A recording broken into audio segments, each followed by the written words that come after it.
Welcome to the Monopoly Mindset, the podcast where we uncover the strategies to build your real estate portfolio one property at a time. We're your hosts, Tyler and Tommy, here to share our story of playing real-life Monopoly. Whether you're just starting out or a seasoned investor, this is your go-to resource for mastering the real estate game. So grab your board, roll the dice, and let's buy Boardwalk together.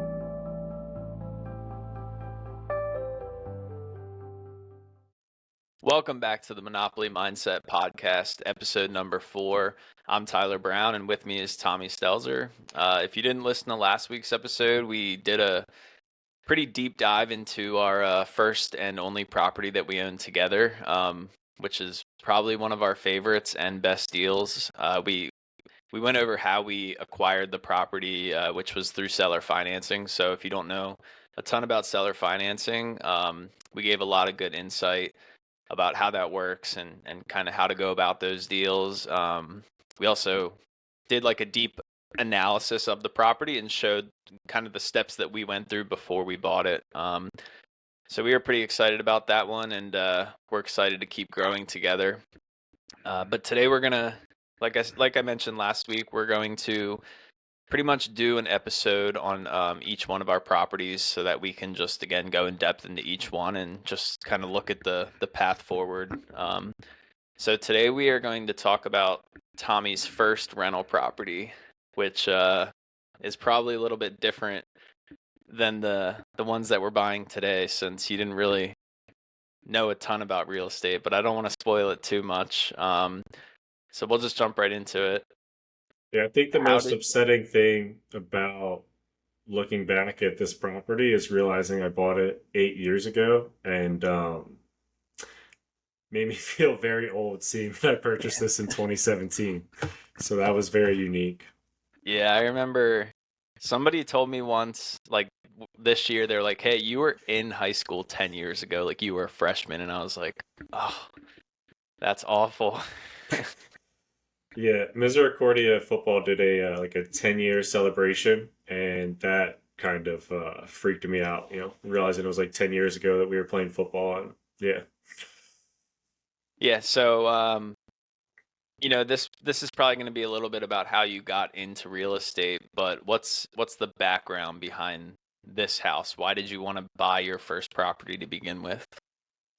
Yeah, it's unique to figure out where to start, but I'm going to try and paint a picture for somebody that's in college today and kind of just quickly talk through my story. I graduated college, I was paying roughly $250 a month in rent, and I knew that felt like a lot between 4 people, and they're paying $1,000 a month, and that kind of interested me in learning more about real estate or potentially owning a property. I listened to a lot of Dave Ramsey once I graduated. I actually moved home with my parents. Took my first job, was in Philadelphia at ADP. I was commuting like an hour and obviously living relatively cheaply. I got a better job offer from Comcast up in Scranton, so I decided to take that. I didn't really know where to live at the time. I had a buddy, Kevin Bagasevich, that said that his brother moved out and I could live in his room, and I said sure, because I didn't really want to pay much rent. I was always kind of cheap. I moved in there. His parents' house, right? Yeah, it was at his parents' house. So I moved into like my buddy's parents' house. It was me, him, and his brother were living there, and his mom. So little unique, but I lived there for about 4 months. I didn't pay any rent. Luckily, I was working for Comcast. I got free cable wherever I lived, so I took over the cable bill for 4 months, and that was my rent payment, which worked out pretty good. And then something opened up at what we called the football house at Misericordia, and I think rent there was like $500 a month. So, and again, it's just for a bedroom at that time. But so for me, not really paying anything to go up to $500 a month, I'm like, wow, this is pretty expensive. I moved in there and lived with some of the football buddies and things like that.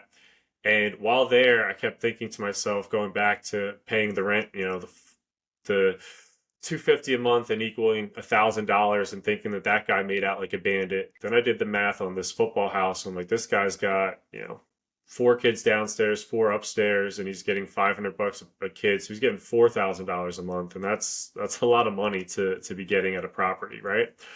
So some of my buddies that were living upstairs, I kind of joked with them one day. hey, I might buy a house and, trying to figure out if anybody would rent it for me or like how that would operate.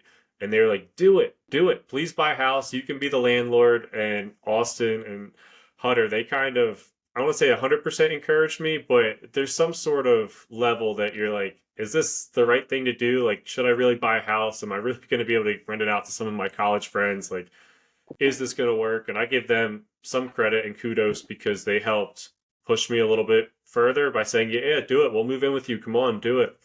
And so I got a house under contract. It was for, what was, I'm trying to remember the price, Whoa, whoa, 100. Go slow ahead. down. We'll get there, but I think it's probably a little easier to take on this 30-year $1,000 payment when you have three kids saying like, "Hey, we will definitely pay you this much a month," right? So you already have tenants lined up. It probably makes it a little less scary to like take that on.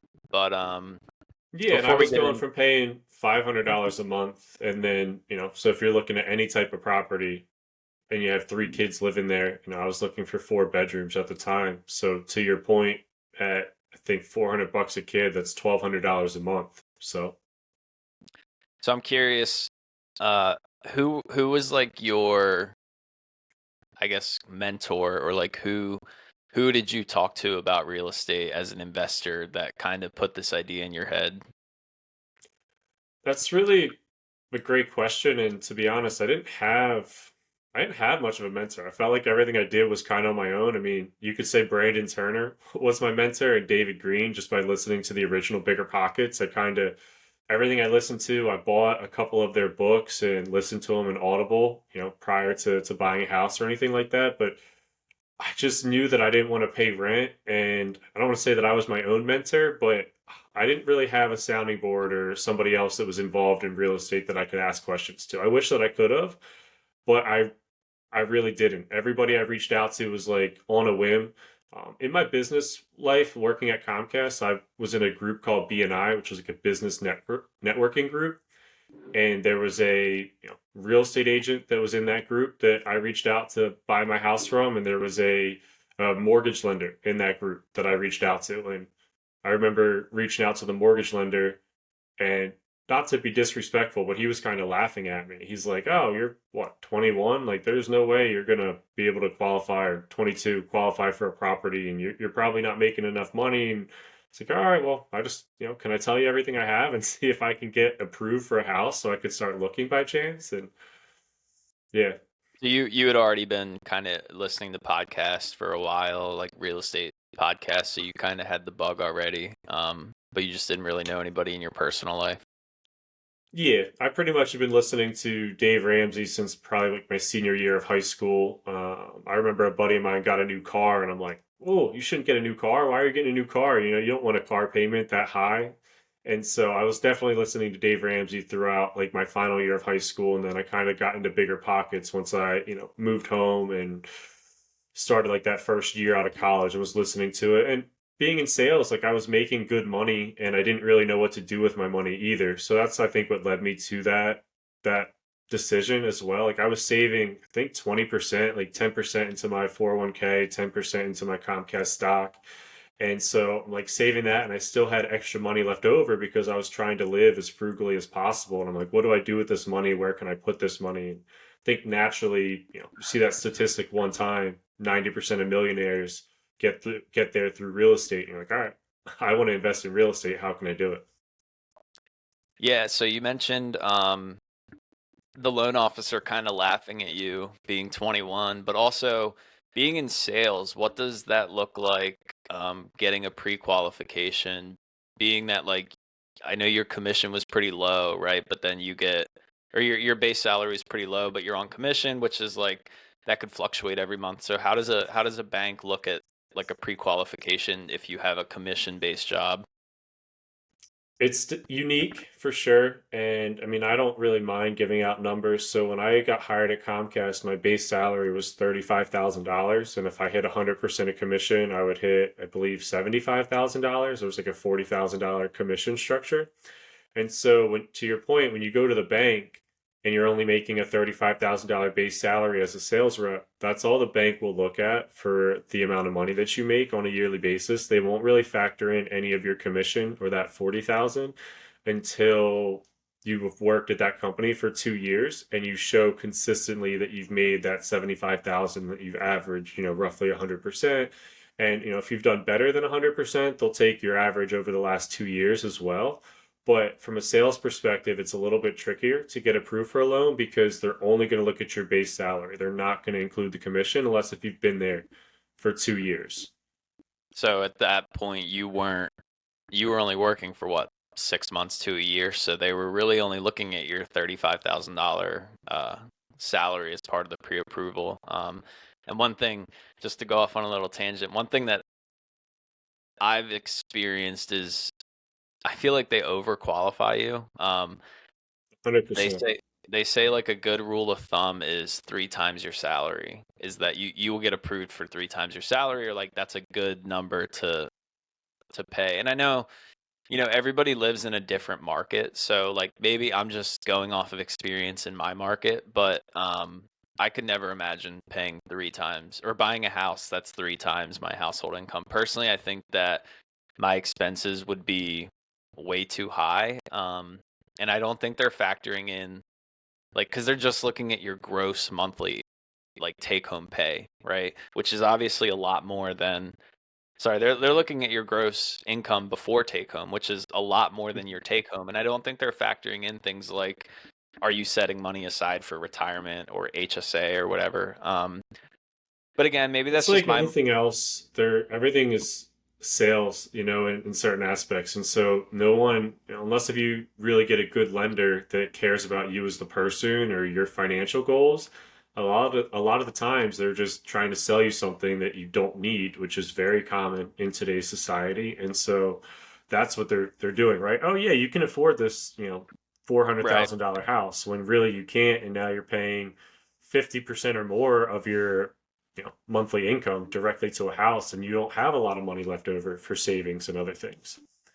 But that person made a commission on the sale. Yeah.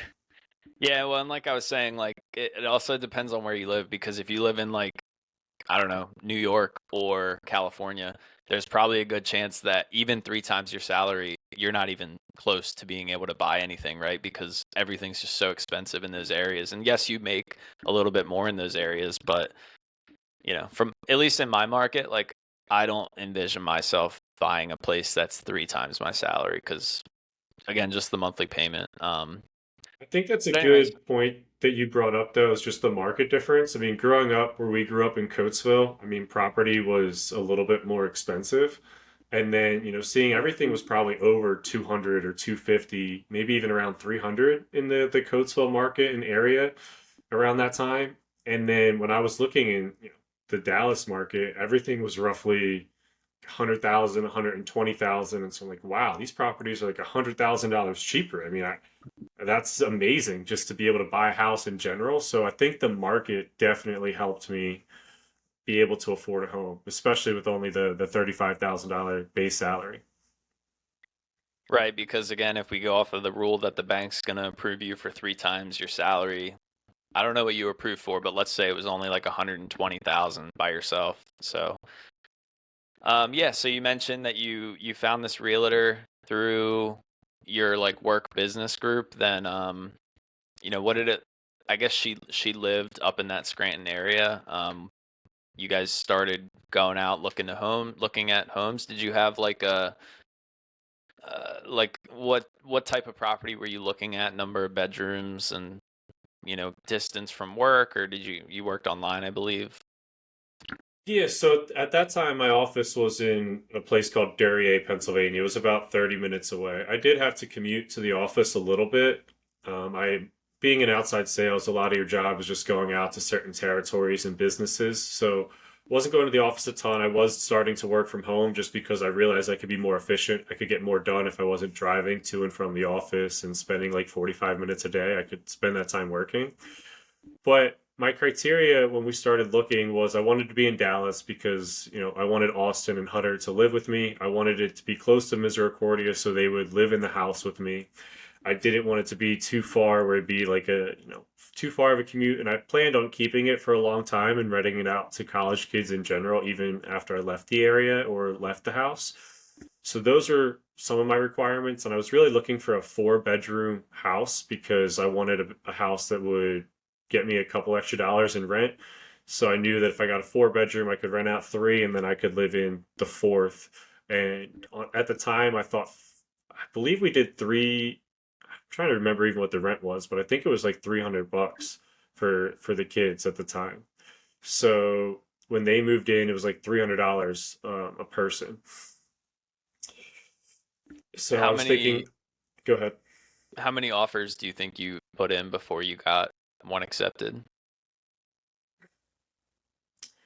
I really don't think I saw too many properties. Like I went to, let's say three or four, and a lot of them were like fixer uppers because I was like, oh, these are fixer uppers, but I didn't know a lot about other programs that you know about today, right? Like a 203K loan or different ways to buy like a junker house and that you could fix up. And so I didn't really know much about that. And plus, being an FHA, so I got approved for 3.5% interest rate on an FHA property, which allowed me to get up to, I believe, like $130,000 was my cap. So I wasn't looking for any large properties or anything super expensive. I had to stay under $130,000. And when you're buying FHA, there's actually some unique qualifications that the house needs to be like livable, it needs to be very clean. It needs to have, like, for example, the house that I did want to buy, it didn't have a railing coming up the garage steps or the basement steps. And so not having that was a requirement for me to buy the house. They had to put it in. Just kind of like a nice way to protect first time home buyers and give them some sort of like standards that their house is going to be safe and not that they're buying like some crappy house that they're going to go live in.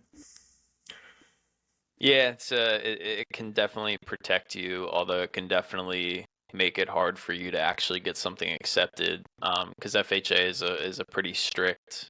I mean, it's a great product, 3.5% down. It's the lowest down payment that I know of, other than I think VA is like 0% down for veterans. But Yeah, and not that I didn't know much about the market at the time, or if there was like, buy a house that's been listed for a while or something along those lines. But this house was listed in 2016, in June of 2016, for $139,000. And then I saw over time that they relisted it at the beginning of January for like 124. I'm like, oh, that seems like, $15,000 off of like the original asking price. That's got to be a pretty good deal. Like, and so I tried offering on that house. I think I tried offering 120 and they were basically like, we're not going anything lower than 125. So they weren't going to go any lower than that offer. They did do the things for the FHA, which were the railing. And then I also asked them to fix something with the electrical that they said they were going to do.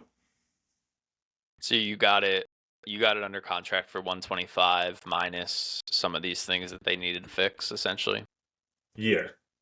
Do you remember your monthly payment at that point? I want to say that it was roughly, hmm, I want to say it was like roughly $900. So I had my three tenants in there, and I believe I was charging them $300 a month. I can call Austin and ask for confirmation, but I believe it was $300 a month, and so I was living there. And that was the biggest thing for me is going from $500 at the football house, right, to then paying like $25 a month to live once I moved in there, and they were paying $300 a month, which yeah, made my mortgage payment, of 925, only $25 had to come out of my pocket. Were you were paying for utilities and everything? Utilities was split between the household, so I think everything might have been in my name, and then we kind of Venmoed it from there just to get everything split evenly, which is pretty common in any joint household that you have. And then just to talk about some unique things, like not everything was this easy and this simple. Putting the offer in was definitely like a scary thing at the time. My down payment, I think, was going to be roughly $6,000 or $7,000 because you only had to put 3.5% down. So that's still like a lot of money when you're talking about buying your first house and trying to save up like that type of money for a big purchase. I mean, that was the largest purchase I've ever made in my life to that point. So I saved that money up. when we went to the closing, they actually never fixed something with the electrical. And so we're kind of freaking out. Like the day before closing, you do a walkthrough, kind of like a walkthrough inspection of the property. And we went to do that walkthrough inspection and we realized that the electrical panel box was not fixed or repaired the way it was supposed to be. So we kind of got into like a shouting match the night before, and they're like, "Well, we'll just walk away. We'll sell to somebody else." Like, and at that point, I knew the school year was getting ready to start, and I kind of wanted to buy the house, do a couple repairs. It was only a three bedroom at the time, so there was space to add a fourth bedroom. So I'm like, I got to get this house. I really don't want to deal with this. So I bit the bullet, and I know a lot of people might not have done that. They might have walked away from the deal or freaked out, but I bit the bullet and said, you know what? I'll call an electrician. I'll get him there tomorrow. I'll see what the price is going to be. It was roughly like $1,500 to get the panel repaired, and I paid that out of pocket. So nothing came out of the seller. It was just something that was relatively unfortunate, but I felt that getting that property at that time, it was one of the cheaper ones still in the market. It was going to fit everything that I wanted, and I didn't want it to blow up the deal over a little discrepancy. So, Yeah, and well, there's a good chance that that was also a negotiating tactic for them because as a seller, you're going to do everything in your power to not walk away with 1 day left of closing, right? Because if they back out, it goes back on the market tomorrow. It's already been 30 or 45 days since you got it under contract, right? If they're really talking about $1,500 and they back out, well, now they have to they have to show the property again. That could take a week, 2 weeks, whatever. You said they already had a pretty big price drop, so it's probably on the market for a while. And then once they get it under contract with a new person, they're going to have to wait another 30 to 45 days before they close. And who knows what could come up from that. So again, over $1,500, if the seller really walked away the day before closing, that seems crazy, especially if all this stuff was in like the contract and you had like an inspection clause and but yeah, I mean yeah, to your I'm with point, you. I think the one thing again as a new first time home buyer, usually the owners aren't necessarily there when you do your final inspection. I don't believe yeah, I've never really had that. So they were no. there for the final inspection, and that's when we found it. And then we brought it up to them, which technically is supposed to be between the realtors. And this guy just starts screaming and yelling and just like freaking out. And it was just very odd to be in that scenario. Like, I don't know what to do. And that's when we realized we should have brought it up to him then there. We should have brought it up to the realtor and like they should have had that conversation instead of us kind of having it face to face. So I'm with you, but the way I saw this guy screaming and yelling, to your point, through realtors, maybe that would have been a different conversation and I would have gotten that money. But because it happened like on the spot there and like I saw all of his emotions, I was like, all right, well, I'll just pay for it because I don't want to lose the house. Yeah, and maybe I'm underestimating the amount of work that goes into it from like from the title company's perspective and the bank, but it seems like the bank and the closing or the title company, it seems like they see your closing date and they almost wait until like last minute to do everything. And I know they have Yeah. like, they have other properties that they're closing on. Let's say they have one on the 1st, then the 5th, then the 10th or whatever. But it seems like they almost wait until like the last week to like really make sure everything's going to go through, which makes it really stressful. Like for me personally, on my first house, I got a call the day before closing that was like, "Hey, we reached out to your landlord to get like you have to show, at least for me, I had to show proof of rent that I never missed a rent payment." Well, my landlord like switched software, property management softwares throughout my lease, and so like basically it missed showing that I didn't pay rent for a month. And this was the day before closing. I'm like, why are you reaching out to me about this now? So then like the bank had to go to the landlord and like explain it to him, and then he has to try and find these documents that showed that I paid. But yeah, it can be really stressful when, they wait for last minute. Okay, so you got it for 125. You eventually closed. You put in $1,500 for the electrical. Were you? I guess you mentioned though you didn't really have enough money or plan on doing any renovations. You were just more looking to live there for free. Yeah, I really didn't have a ton of extra money. We had to build the fourth bedroom, so that was something my dad and I kind of did. We painted the house. One other reason the house was sitting for so long and they were having trouble selling is it smelled like dog. So sometimes smells can really. Two of the homes I bought for great deals were because they smelled awful. And the day that I saw the house originally, and this is something to watch out for, they had lavender boiling in a pot. I didn't think anything of it. Like, wow, this house smells amazing, right? And ironically enough, then once we ended up closing and I went back in for that walkthrough inspection, the house smelled horrible. And I realized at that time they had two dogs. There was a fence in the backyard, and they weren't cleaning very much, and the house just smelled completely like wet dog. Like it smelled horrible. And I'm like, damn, I just bought this house and I don't know what to do about this smell. So my dad and I went up and we actually painted the entire house with like two or three coats of paint to try and get the smell of dog out of it. And then we worked on adding that fourth bedroom. And this was like over a couple of weekends. We let everybody else like start to move their stuff in. And then because of that dog situation, I actually had a fourth roommate. Well, the third roommate that was going to move in, Zach, he had a dog, and I told him dogs were fine. And then after I bought the house and I smelled all the dog, I was like, "There's no way I'm letting a dog in this house. Like, I can't stand it. I just couldn't do it because of how much work it just became." And so what I did is I ripped up the fence in the backyard, and I was like, "There's no dogs." And I told Zach, "Hey." He signed the lease and everything, but I told him like I'm not letting dogs in here. And he had a dog, and he was like, "All right, well I'm not going to live there."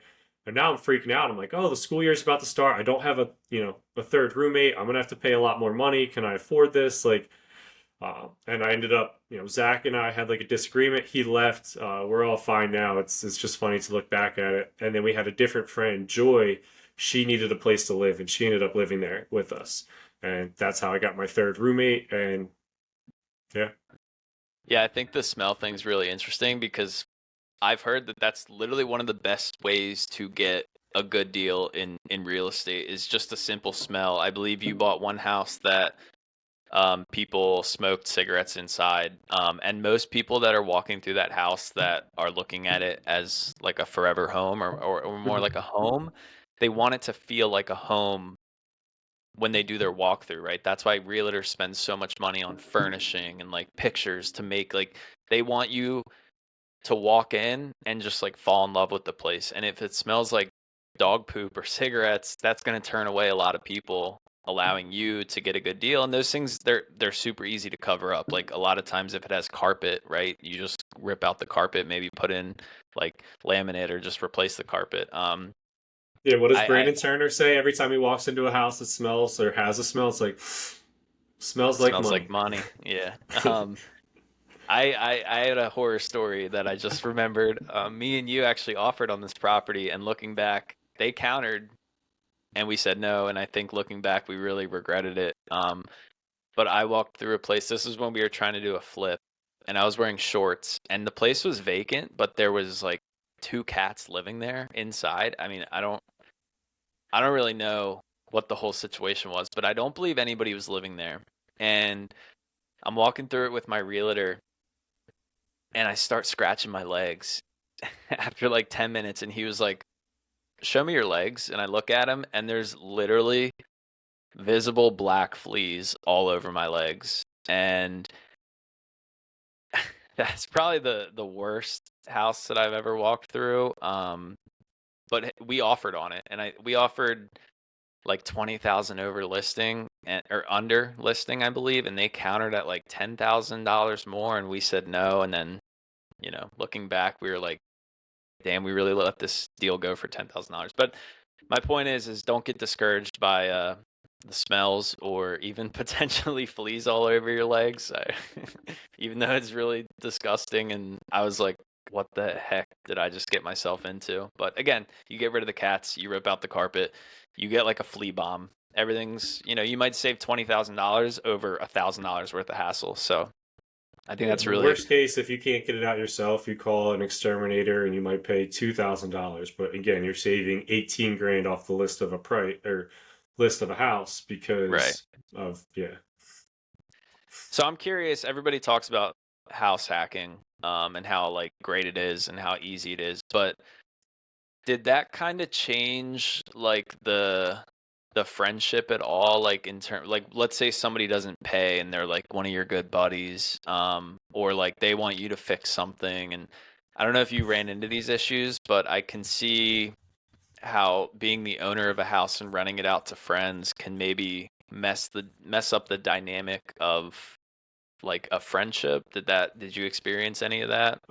I'd say like the most unique thing were just like, at times you're like, okay, when's rent gonna come in? They might be like, oh, a day or so late or something, so you have to reach out and text them, and like you don't really want to text them. It's just like, hey, can you just pay rent on time?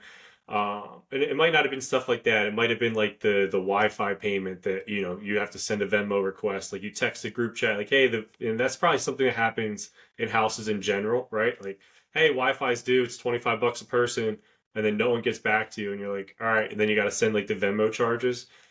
That was probably like the extent that was the weirdest. I think everything from a rent perspective was completely fine. Like I said, Zach and I, we definitely argued a lot.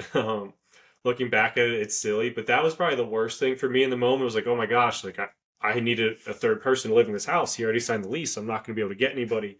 That was probably like the most stressful or like arguments I had with a buddy. It only lasted for like a month or so, and then we were over it, and I got the new tenant, and everything was fine. I apologized, and but Did you I, even I don't have think like there's. leases? Yeah, I did. I did do a lease. I don't know how legitimate it was. I probably found it just online, but I did send everybody a lease to sign. Yes.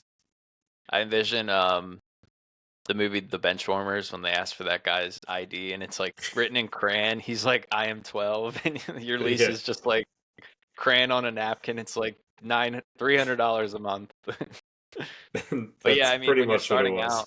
yeah, I think you trust your friends. And most people probably go that route. It's just like, oh, it's my buddy, he's gonna pay. But I would recommend that you kind of legitimize everything. Even if you're looking to go into partnership with somebody, if it's your brother, or I mean, in this case, you're my brother-in-law, but like you still want to legitimize everything from the beginning. Especially when house hacking would be my advice. So where are you at today with this property? Do you still own it? Are you still renting it out? What do the numbers look like? Yeah, I still own it. We lived there for 12 months, and then Sarah and I met probably somewhere in like the 8 to 12 month range, and or probably 6 month range, and we're living with like my college buddies. And she was like, what if we got a house by ourselves? And she was working like 40 minutes away, and she said, why don't we try to get something like closer to that way? So we ended up moving out together and bought a house together. And so then I think that the friends stayed there for an extra year, and they got a fourth roommate, and I was able to make a couple extra dollars, and it went up to like $1,200 a month. And then after that year, they all moved out, and I ended up renting it to a different group of kids. And I believe at that time I bumped rent up to like $400 a month. So now I'm making like $1,600 a month, and the mortgage was only $900. And that type of mortgage includes the taxes and insurance and everything else. When you buy it as a primary, they usually wrap all those costs into the mortgage. So after having it for about 5 years in 2020, it's probably right around 2020 when rates were super low, and owning the property for about 4 years, I was lucky and it appreciated from 125 to roughly like $200,000. And I had another property as well. And I did what's called like a portfolio loan. So I took both properties to the bank and I said, hey, I think these are both worth a little bit more than what I owe on them today. And luckily, there was a decent amount of equity in the properties. And so I put both properties into one loan. So now that loan is roughly $2,100 a month. And I'm renting this property out now. So I kind of break it up. The other house I have is a little bit more expensive. So I say that one's 1,100 and this one's 1,000. Not that that's 100% accurate, but that's just the way I break it up in my mind. So my mortgage payment didn't change too much, and I'm now renting the property out for roughly $2,000 a month. Did you do a cash out refinance? Did you like access that equity in the Yeah, it property? was it was a cash out refinance. Yep. So I did access the equity in this property or in those properties, and that's actually how I was able to buy my house in Florida. I took the equity from these two properties and then bought a primary house in Florida. Yeah, it's crazy that so you bought it for 125 in 2016. You put down, I think you said $6,000, and 4 years later it appraised for 200. So that's $75,000 in equity. And if if you look at like an ROI on $6,000, that's like you almost 12, I don't know, 12x your money in 4 years. And I know like this is 2019 to 2020 is like the COVID year of real estate, and like that's an Yeah. anomaly, and that that'll probably never happen again in our lifetime. But you 12 extra money in 4 years just by buying a place to live in. Which again, when we going back to the argument of like, is a primary residence an investment? It's like whether it is or not, you 12 extra money in 4 years. Which where else are you going to get that type of return? And on top of it, I went from paying $500 a month living with, at like the football house to then paying $20 a month and living in a house that I owned. So now I'm saving 480 that I don't have to pay, that I'm saving that extra money so that I was able to buy another house a year later and move in, with my soon to be wife. Or so now I have two houses and I'm able, to your point, I mean, it was a lucky time to buy before 2020 and 2019, but that being able living here, living for cheaper, allowed me to then buy a second house and make just as much money off of it.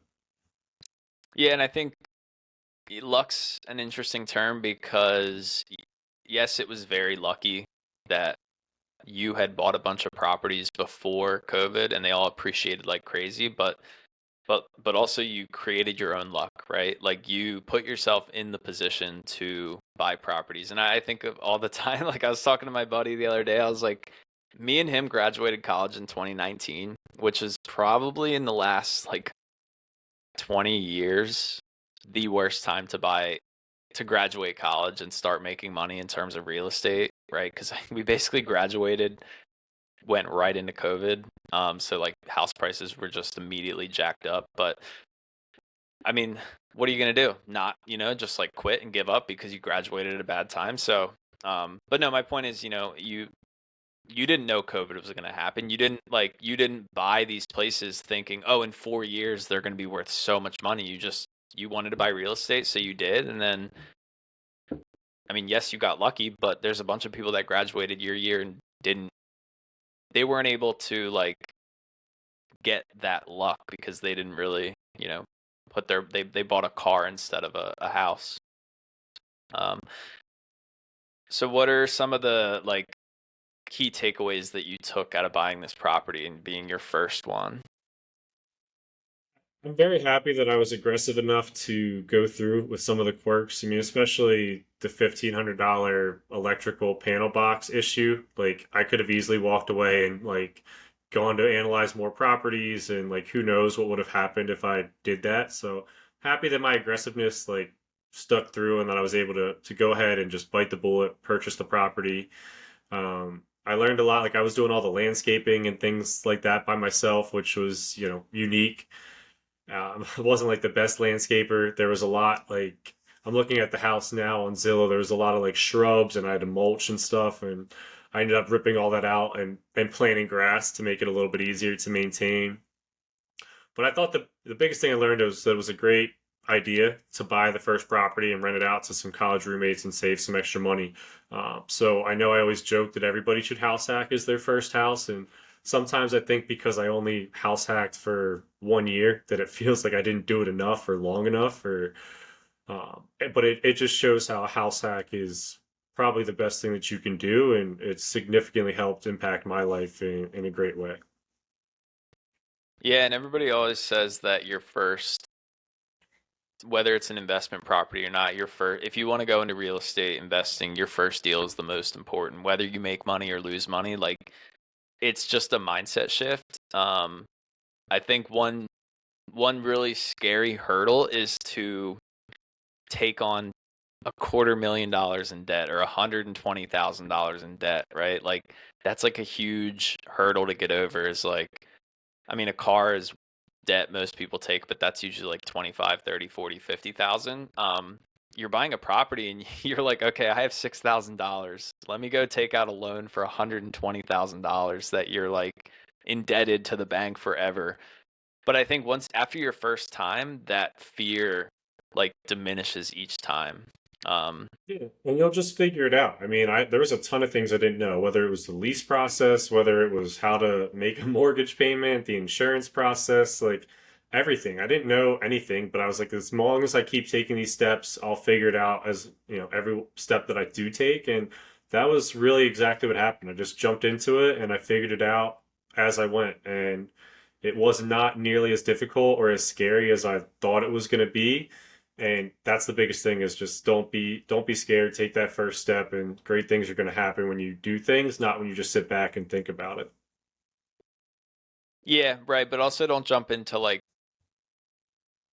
any property for your first one. Like I do think if you save up all your money to buy a property and this is going to be like your first investment property and you do lose money, even though in 10 years you're not really going to like that's not going to make or break your investing. I do think it would be tough to like, just buy anything because you want to buy real estate and then you end up losing all your money and you're like, all right, this isn't for me. And I'm sure a lot of people that want to invest in real estate quit because their first property didn't go well.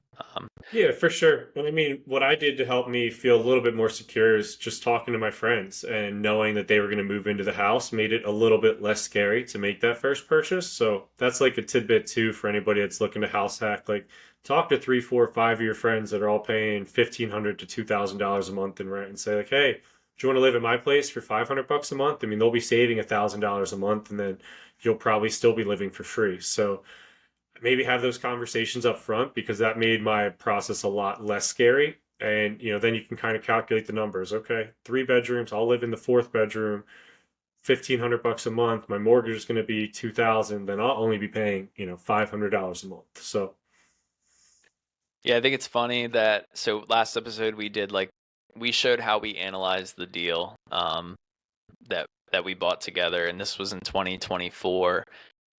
8 years prior, when you were looking at your first deal, you didn't really do any deal analysis. You didn't have a fancy Excel spreadsheet. You didn't figure out what your ROI was going to be, um, which kind of just shows how far you've come as an investor. And most people don't really analyze a primary. They kind of are like, okay, I'm going to live here. This is my monthly payment, which is totally fine. But now if you're going to buy a primary and rent it out, there's no way that we're not going to like plug it into a calculator and see what the numbers are going to look like.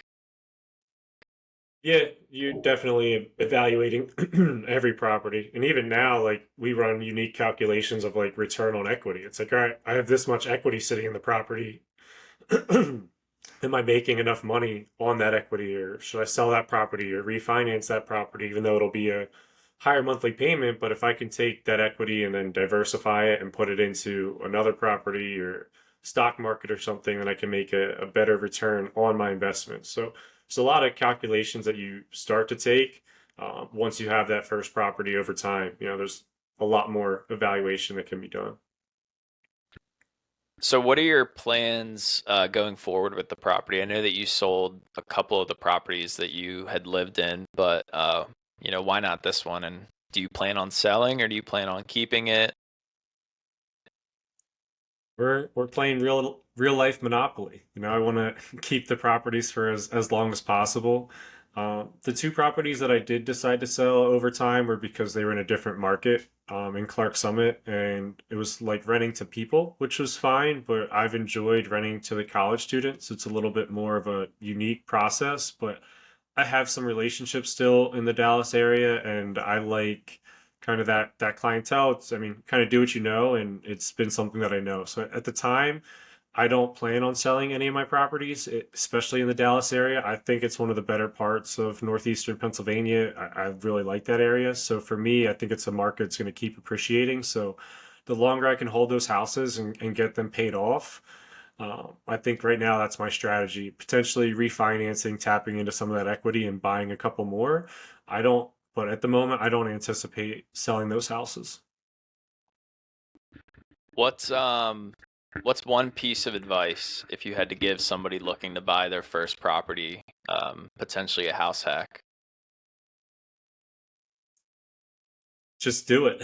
I think that's my only piece of advice, is that my entire financial picture, obviously I was investing in my 401k, my Comcast stocks. There were other things I was doing to help my wealth journey. But to your point, I mean, the $6,000 that I put into this house hack ended up being $70,000 after a very short period of time. And there was some luck with COVID and, the property appraising a lot higher. But at the same time, I would have never gotten lucky if I never got started and did that deal. And there were so many other benefits too from living with your friends, which is a good time versus just living in a random apartment. It was great to only have a $20 mortgage payment because I had other people paying for it. So I think the biggest thing is just save up your money, buy a house hack, live with a couple of your friends. You're going to have a great time and you're going to put yourself in a much better financial picture, 4 to 5 years down the road. Yeah. Yeah, exactly. It's a long-term play, and again, it's like a forced mindset shift if you want to get into real estate investing and buying more properties. It's just the first hurdle is definitely the hardest one to get over. And there's a lot of ways to do it, and we'll probably do a full episode on house hacking. But if you don't want to share rooms in one specific house, I mean that was a 4 bedroom house with one bathroom, so it was even a little bit more unique that all four of us were sharing one bathroom and having to shower at different times. But there's other ways too. You can buy a duplex or a triplex, or find other ways that you're still living kind of in your own house, but still getting some of these same benefits of renting out other rooms. Yeah, and house hacking's not your only option, right? Like you mentioned, some people might already have a family, and house hacking's not just really, it's not feasible for them. You could do a live and flip with, like we mentioned, the 203k loan. If you just want to build equity, maybe you buy a fixer upper and sell it. Or next episode, we're going to talk about my first property that I purchased. And I did a really unique scenario where I used my first home to pay off my student loans. And I'm still here, and I didn't house hack, but I still was able to generate some money just by buying real estate. So yeah, make sure you listen to the next one. It's a really unique story that's specific to the state that I live in, which is Maryland. So we're really excited to go over that. Yeah, if you have some student loan debt and you live close to Maryland and you're looking to get it paid for, Ty's gonna have a a great unique situation for you next week. Yep. All right. Thanks for listening, and we'll see you next time.